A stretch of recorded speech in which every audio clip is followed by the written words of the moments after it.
आवाजविहीनहरूको आवाज face to fact. म तपाईँहरूको आवाजको सारथी विजय विस्फोट। यो कार्यक्रम हेरिराख्नुभएका समस्त मेरा दर्शकहरूलाई म नमन गर्न चाहन्छु। आजको यो श्रृङ्खलामा विशेष गरेर दुईटा संवेदनशील विषयलाई लिएर विश्लेषणको मैले तयारी गरेको छु र यो कार्यक्रम प्रारम्भ गर्नुभन्दा अगाडि विनम्रतापूर्वक अनुरोध गर्न चाहन्छु, तपाईलाई यो कार्यक्रम यदि साँच्चीकै मन पर्छ भने कृपया यसलाई सब्स्क्राइब गरिदिनुस्, लाइक गरिदिनुस् र तपाईका इष्टमित्र आफन्तहरूलाई शेयर पनि गरिदिनुस्। किनभने यो व्यावसायिक च्यानल होइन, यो आवाजविहीनहरूको आवाज हो। मैले सुरुमै निवेदन गरेँ र यो आवाजलाई बुलन्द बनाउनको निम्ति यहाँहरूको साथ सहयोग, माया, प्रेम सबै प्राप्त भइरहेको छ। आगामी दिनमा पनि निरन्तर रहोस् भन्ने अपेक्षा गर्दछु। अब कार्यक्रममा विलम्ब नगर्दै आजको यो कार्यक्रमलाई प्रारम्भ गरौँ। दुईटा संवेदनशील विषयमा एउटा संवेदनशील विषय केही समय अगाडि, केही दिन अगाडि दुबईबाट, युएईबाट केही महिला श्रमिकहरू नेपाल आइपुग्नु भएको छ र उहाँको आगमनसँगै एउटा अत्यन्तै खेदयुक्त लज्जास्पद समाचारका शीर्षकहरू अत्यन्त चर्चामा रहे। फर्किएका अधिकांश महिला कामदारहरू गर्भवती छन् भनेर। त्यस्तै गरेर अर्को अत्यन्तै संवेदनशील विषय अङ्गीकृत नागरिकता, अर्थात् तपाईहरू मध्ये धेरैले थाहा छ अङ्गीकृत नागरिकताको बारेमा। मैले धेरै ज्ञान बाँड्नु पर्दैन, तर केही दर्शकहरू जसलाई यो शब्द, यसको अर्थ थाहा नहुन पनि सक्छ, म केवल उहाँहरूको लागि विनम्रतापूर्वक अनुरोध गर्न चाहन्छु। अङ्गीकृत भन्नाले वैवाहिक सम्बन्ध गाँसिएपछि प्राप्त हुने नागरिकता, मुख्यतः विदेशी बुहारी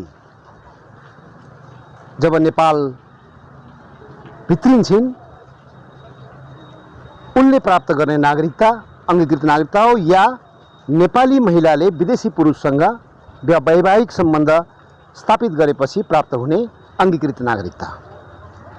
यो नागरिकताको विषयलाई अलिकति पृष्ठभूमिमा हेर्न जरुरी छ।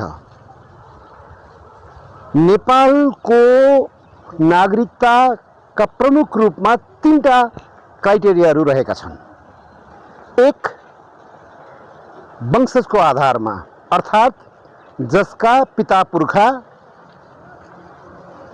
बसोबास यहाँ पुस्तैनी बसोबास रहिआएको छ, त्यसलाई एक नम्बरको नागरिकता भन्न सकिन्छ, वंशजको नागरिकता प्राप्त हुन्छ। त्यस्तै गरेर अङ्गीकृत नागरिकता वैवाहिक सम्बन्ध स्थापित भइसकेपछि, र अर्को रहेको छ मानार्थ या सेरोमोनियल अलङ्कृत नागरिकता। त्यो नागरिकता भनेको नेपालको लागि विभिन्न क्षेत्रमा रहेर उत्कृष्ट योगदान गरे बापत सम्मान स्वरूप प्राप्त हुने नागरिकता। उदाहरणका लागि कुनै वैज्ञानिक हुन सक्नुहुन्छ, कुनै डाक्टर हुन सक्नुहुन्छ, कुनै इन्जिनियर हुन सक्नुहुन्छ, या कुनै अध्ययनकर्ता हुन सक्नुहुन्छ, जसले नेपालको बारेमा नेपालमा रहेर लामो समय एउटा योगदानमूलक भूमिका जसलाई निर्वाह गर्नुभएको छ, उहाँलाई प्राप्त हुने त्यो नागरिकता भयो। तेस्रो किसिमको नागरिकताकै सवालमा आज प्रवेश गर्नुभन्दा अगाडि मैले यति बेला सम्झिरहेको छु, नेपाली चलचित्र क्षेत्रका एकजना अत्यन्तै प्रख्यात द्वन्द्व निर्देशक गोपाल भुटानी, जो नेपालमै जन्मिएका, नेपालमै हुर्किएका र कर्मले वहाँ लामो समय बलिउड छिमेकी मुलुकको चलचित्र जगतमा उहाँले बिताउनु भयो। र जब उहाँ नेपाल आउनुभयो त्यसपछि आएर उहाँले नेपाली चलचित्र जगतका निम्ति मुख्यतः द्वन्द्व निर्देशनको विषयमा थुप्रै किसिमका प्रशिक्षणहरू दिएर आफ्ना शिष्यहरूलाई तयार गर्नुभयो। म यति बेला सम्झिरहेको छु, उहाँ जब अत्यन्तै बिरामी अवस्थामा हुनुहुन्थ्यो र एक किसिमले जीवनको अन्तिम अवस्था लगभगमा उहाँ पुगिसक्नु भएको थियो। उहाँको मनमा, उहाँको मुखमा, उहाँको ओठमा एउटै कुरा थियो, के हो? उहाँले प्राप्त गर्न नसकेको नागरिकता। निश्चित रूपमा नागरिकता नेपालको निम्ति विभिन्न क्षेत्रसँग सम्बन्धित, चाहे त्यो अध्ययनको सिलसिला होस् या तपाईको सम्पत्ति बेचबिखनको सिलसिला होस् या मतदाता सूचीमा चढ्ने कुरा होस् या ड्राइभिङ लाइसेन्स लिने कुरा होस् या बैंक खाता सञ्चालन गर्ने कुरा होस्, यी तमाम कुराहरूमा तपाईलाई नागरिकता एउटा अत्यन्तै महत्त्वपूर्ण दस्तावेज या कागजात हो। त्यति मात्र होइन, यो नेपाल सिङ्गो नेपालको स्वाधीनता, राष्ट्रियता को पनि एउटा प्रतीकात्मक दस्तावेज पनि हो। यस अर्थमा नागरिकताको विषयलाई लिएर जुन किसिमले अहिले वर्तमान सरकारले एउटा राष्ट्रियताको पक्षमा जुन एउटा निर्णय गरेको छ, त्यो अत्यन्तै सकारात्मक छ, प्रशंसनीय छ। सरकारले 7 वर्षको यसमा समय सीमा राखेर 7 वर्ष पश्चात, विवाह भएको 7 वर्ष पश्चात त्यस्ता बुहारीलाई या उनको श्रीमतीलाई त्यो नागरिकता प्राप्त हुने र यो अवधिमा उनलाई आवश्यक पर्ने एउटा आवासीय अनुमति पत्र एउटा चाहिँ उहाँलाई दिइनेछ, जस अन्तर्गत उहाँले आफ्नो पेसा, रोजगार, व्यवसाय या ड्राइभिङ लाइसेन्स लगायतका कुराहरू गर्न पाउनुहुनेछ। तर यो विषयमा अत्यन्तै दुर्भाग्य के रह्यो भन्नुहुन्छ भने विपक्षी र विशेष गरेर प्रमुख प्रतिपक्षी नेपाली कांग्रेस र मधेसी दलहरूले जुन यहाँनेरि के गर्यो, यसलाई विरोध गर्नुभयो भने यो 7 वर्षको प्रावधान ठीक छैन भन्ने एउटा कुरालाई लिएर जब त्यसमा राष्ट्रिय सभामा त्यसको मतदान भयो, त्यसमा उहाँहरूले नट अफ डिसेन्ट लेख्नुभयो या त्यसमा मतदान गर्नु भएन। यद्यपि 2/3 झन्डै 2/3 सरकार भएको हुनाले त्यो अत्यधिक बहुमतले चाहिँ यो पारित भयो। यहाँनेरि एकदमै हामीले विश्लेषणात्मक रूपमा हेर्नुपर्ने कुरा के हो भने यो नागरिकताको विधेयक 7 वर्षको समयावधिवाला जुन विषयलाई समावेश गरेर कानुनमा संशोधन गरिएको, यो विषय त्यो पृष्ठभूमिमा आएको छ जति बेला छिमेकी मुलुक भारतले नेपालको अभिन्न अङ्गको रूपमा रहँदै आएको, वर्षौँदेखि रहँदै आएको लिम्पियाझुरा, लिपुलेक र कालापानी क्षेत्रलाई एकतर्फी रूपमा आफ्नो नयाँ नक्सामा समेटेर राखेर जुन प्रकाशित गर्यो, तत्पश्चात नेपाल सरकारले त्यसको दरो जवाब दियो र नेपालले पनि एउटा नक्सा चाहिँ पारित मात्रै गरेर उसले संविधान संशोधन गर्यो संसदबाटै। त्यसै अवधिमा एकजना भारतीय मूलकी सांसद सरिता गिरी, जसले जबरजस्त रूपमा त्यो कुराको विरोध गरिन्, अर्थात् नेपालको राष्ट्रियता, अस्मिता माथि एउटा गम्भीर आक्रमण गरिन् भन्दा फरक नपर्ला र उनको पृष्ठभूमि उनी कुनै जननिर्वाचित या जितेर प्रत्यक्ष चुनावको प्रक्रियाबाट आएकी थिइनन्। उनी समानुपातिक कोटाबाट, र हामी सबैलाई थाहा भइसक्यो कि यो समानुपातिक कोटा वास्तवमा त्यस्ता व्यक्तिहरू जसका निम्ति जो राजनीतिक रूपमा चुनाव लडेर संसदमा पुग्न सक्दैनन्, त्यस्ता विज्ञहरूलाई चाहिँ भित्र्याउने एउटा प्रक्रिया जुन थियो, तर राजनीतिक दलहरूको गलत नियतका कारणले चाहिँ त्यो एउटा संसदको एउटा चोर झ्यालको रूपमा राखियो र त्यो चोर झ्यालबाट भित्रिएकी सरिता गिरीले चाहिँ आफ्नो सक्कली अनुहार चाहिँ देखाइन् र अहिले उनी पार्टीको कारबाहीमा पनि परिसकेकी छिन्, उनको सांसद पद पनि गइसकेको छ। यो मैले किन जोड्न खोजिरहेको छु भने लिपिलोक, सरिता गिरी र त्यसपछि यो नागरिकताको जुन प्रसङ्ग आएको छ, यो नेपालको पक्षमा नेपालका पछिल्ला जे जति विशेष गरेर 2046 पयता बनेका सरकारहरू मध्येमा वर्तमान केपी ओली नेतृत्वको सरकारले जुन राष्ट्रियताको लागि एउटा अडान देखाएको छ, साहस देखाएको छ, यसो भनिरहँदा कतिपय तपाईँ दर्शकहरू लाग्न सक्छ मैले यो सरकारको वकालत गरिरहेको छु। फेरि आजभोलि एकदमै सजिलो छ कसैले आरोप लगाइदिनु यो झोले या दलाल भनेर। आरोप लगाउनु एउटा कुरा हो, त्यसलाई पुष्टि गर्नु अर्को कुरा हो। यहाँ लिएर एउटा तथ्यगत कुरा यहाँहरूलाई म के राख्न चाहन्छु भने यो लिपुलेकको विषय केवल ओली सरकारको पालामा नक्सा पास भएको होइन, यो धेरै पहिलादेखि चाहिँ यो विभिन्न प्रक्रिया हुँदै यहाँसम्मको दुस्साहस भारतले गरेर जब उसले सडक त्यहाँ रोड बनाइसकेपछि र अहिले जुन जनताहरूमा सूचनाको जुन सम्प्रेषण विभिन्न माध्यमहरूबाट भइरहेको छ, हिजोको जस्तो आजको अवस्था छैन र जुन त्यो एउटा दबाब चाहिँ नागरिक तहबाट जुन उठ्यो त्यसको प्रभाव हो यो ओली सरकारले यो गर्नुमा, यसमा कुनै दुविधा छैन। तर कमसे कम उसले एउटा संसदको प्रक्रियाबाट यसलाई जुन कानुनको रूपमा लग्यो त्यो कुरालाई चाहिँ हामीले मैले विशेष गरेर यसलाई सकारात्मक रूपमा हेरेको हो।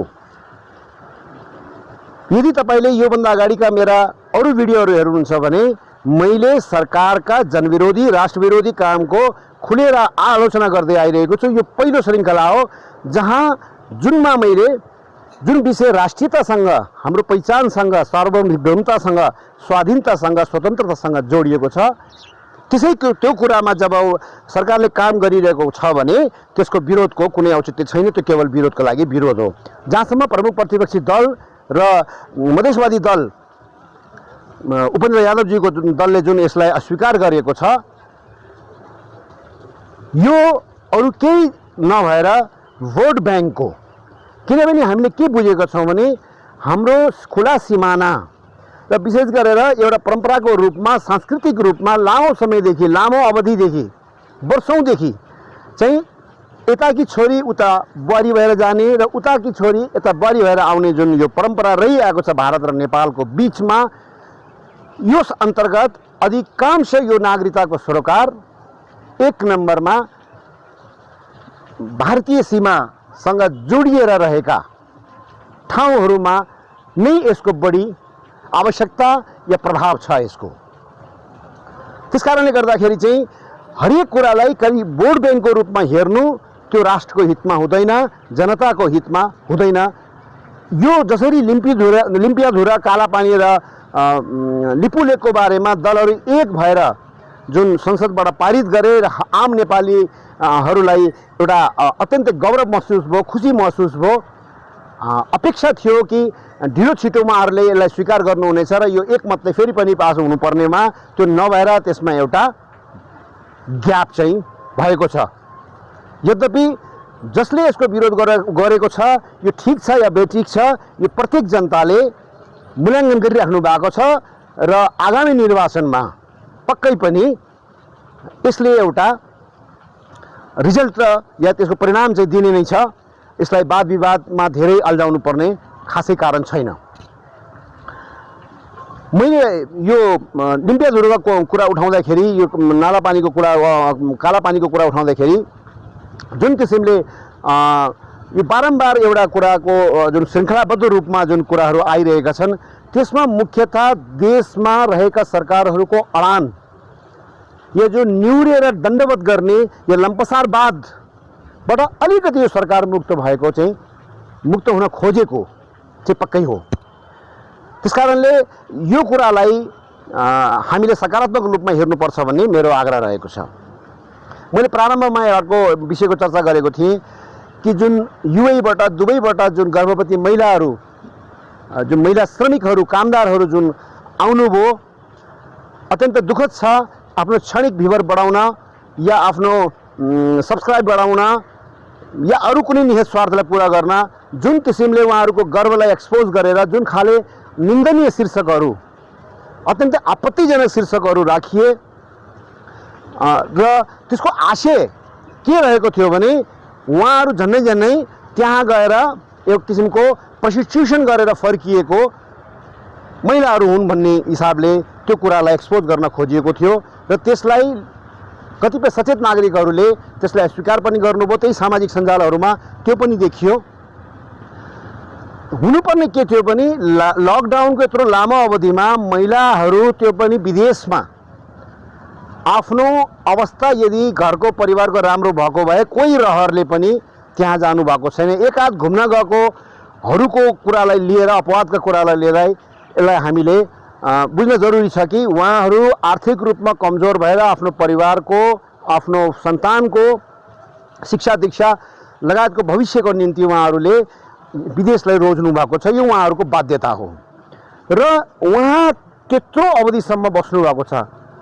त्यसपछि यहाँ कसरी आइपुग्नुभयो र सुन्यो यहाँ आइसकेपछि जुन किसिमको सरकारले उहाँहरूलाई एयरपोर्टदेखि घरसम्म पुर्याउनु पर्ने त्यसमा थुप्रै बाधा अडचनहरू चाहिँ उहाँहरूले बेहोर्नु पर्यो र अत्यन्तै कष्टकर रूपमा एउटा गर्भवती महिला यति कष्टकर रूपमा उहाँ जानुभयो।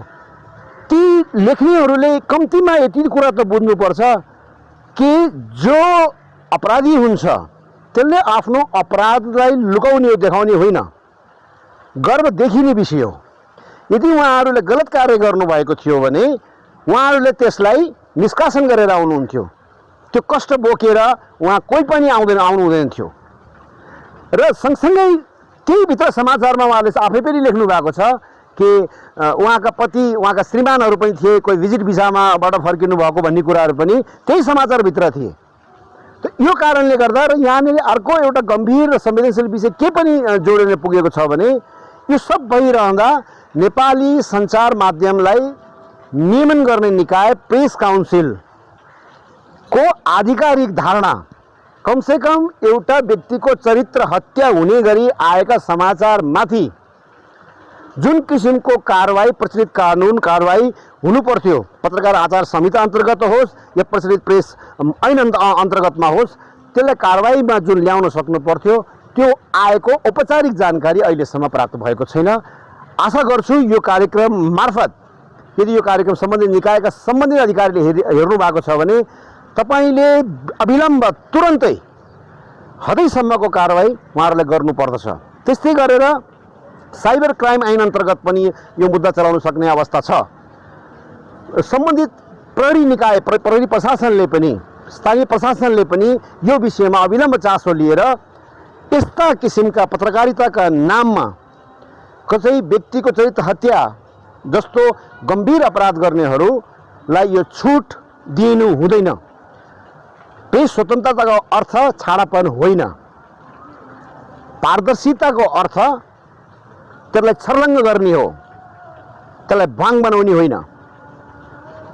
त्यसकारणले गर्दाखेरि र हामी सबैले ती जुन महिला कामदारहरू नेपालमा आइसक्नुभयो अत्यन्त कष्टकर रूपमा र विशेष गरेर आफ्नो गर्वसहित आउनु भएको छ, उहाँहरू आमा हुनुहुन्छ र एउटी आमाले जीवन दिन्छन्, कसैको ज्यान लिँदैनन्। यदि ज्यान लिन्छन् भने ती आमा होइनन्, ती अपराधी हुन् र हामी सबैले उहाँलाई सम्मान गर्नुपर्छ कि उहाँहरूले एउटा आफ्नो सन्तानलाई चाहिँ एउटा आफ्नो नयाँ जीवन दिनको लागि उहाँले अत्यन्त कष्टकर समय बिताएर यहाँसम्म आइपुग्नु भएको छ र उहाँहरूको शीघ्र उहाँहरूलाई त्यो चाहिँ जुन समस्याबाट उहाँलाई पीडाबाट जुन छ, किनभने गर्भाधान गर्नु र गर्भलाई एउटा सन्तानको रूपमा बाहिर ल्याउनु दुईटा फरक कुराहरू हुन् र त्यो जुन गर्भबाट बाहिर आउने कुरा छ त्यो अत्यन्त पीडादायी, अत्यन्त कष्टकर, जसलाई सायद हामी पुरुषले चाहिँ केवल महसुस गर्न सक्छौँ बाहिरी रूपमा। त्यो वेदनालाई हामी भित्रसम्म हामी त्यसलाई हामीले जति महिलाले बुझ्नुहुन्छ त्यति हामी पुरुषले सायद नबुझेको हुनसक्छ यो विषयमा। त्यसकारणले गर्दाखेरि यस्ता विषयहरू जब उठाइन्छ, विशेष गरेर ती श्रमिकहरूको बारेमा जो आफ्नो 10 औँला खियाएर र उहाँले आफ्नो घर खेत बन्दगी राखेर अनेक थरी गरेर विदेश जानुहुन्छ र अनेक कष्ट बिताएर यहाँ आउनुहुन्छ, त त्यस्ताहरूलाई जुन एउटा सम्मान आफ्नो देशमा पाउनु पर्नेमा उल्टा एक किसिमको आत्मग्लानीको या असामाजिक प्रहार चाहिँ प्राप्त हुनु यो अत्यन्तै निन्दनीय छ, खेदयुक्त छ र यो कारबाही हुनैपर्छ भन्ने यो च्यानल मार्फत म फेरि पनि यसलाई दोहोऱ्याउन चाहन्छु। अब अन्त्यमा हामीले सरकारका हरेक काम कारबाहीलाई तथ्यगत रूपमा सत्यगत रूपमा विश्लेषण गर्नुपर्छ। विरोधको लागि केवल विरोध हुनु हुँदैन र अन्धभक्तिको रूपमा जे गरे पनि त्यसलाई सहने र यहाँनेरि हामीले एकदमै सतर्कतापूर्वक अहिले हेरिरहेको र हामी सबै नेपालीहरूले हेर्नै पर्छ र बुझ्नै पर्छ, एमसीसी जुन पारित गर्ने भन्ने लाइनमा रहेको बाहिरबाट बुझिँदैछ। यदि यसो भयो भने खबरदार सरकार, तिमीले गरेका राम्रा कामहरू पनि जनताले हेरिराखेका छन् र यदि त्यो एमसीसी तपाईहरुले पारित गर्नुभयो, नेपाललाई पश्चिमी राष्ट्रहरूको दास बनाउनु भयो भने तपाईहरुले जीवनमा कुनै हालतमा पनि तपाईले राजनीतिमा अब प्रवेश गर्ने सोच त्याग्दिए हुन्छ। त्यति मात्र होइन, यो भूमिमा त्यस्ता दलालहरू जो विदेशी दलालहरू दलाली गरिरहेका छन् तिनलाई नेपाली जनताले लखेटी यो देशबाट निकाला गर्नेछन्। यति भन्दै यहाँहरुसँग बिदा चाहन्छु। फेरि एकपटक यदि यो भिडियो तपाईलाई मन परेको छ भने सब्स्क्राइब गरिदिनु होला, शेयर गरिदिनु होला, लाइक गरिदिनु होला र मुख्य चाहिँ तपाईले केही कुरा आफूले लागेको कुरा चाहिँ जस्तो लागेको छ तपाईको विचार भिडियोको कमेन्ट बक्समा लेखिदिनु होला। यति आग्रह गर्दै आजको लागि यहाँहरुबाट बिदा चाहन्छु। नमस्कार। बस्नुहोस् है त।